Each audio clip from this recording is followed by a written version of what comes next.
In this video, I'm going to show you how to read aloud in Adobe Acrobat Reader. So to do this, you want to open your document, then you want to go to the View tab up top, and at the bottom you can see it says Read Out Loud. Now you can activate this using either this button over here or by pressing Shift plus Control plus Y. So just click either here or use the keybind, and whenever you do this, you'll notice that you can basically go over any text and you can click inside that text and it's going to start reading it, okay?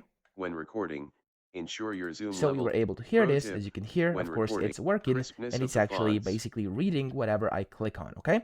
So that's the first way to do it, to read aloud. But of course you can read the entire document or just the entire page. You could go to view up top, and then here again you do have like a bunch of different shortcuts, but then you can just basically use this read this page only, which is going to read the entire page. Sample graphic A. Video Just tutorial like this. sample I'm gonna document pause it right resource now.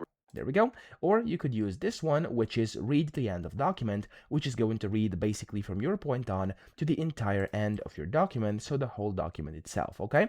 So that's how to read aloud in Adobe Acrobat Reader, but when you want to disable it, just click on here, deactivate, and you're good to go. I hope this video helped you out. If it did, please subscribe to the channel and help me out as well.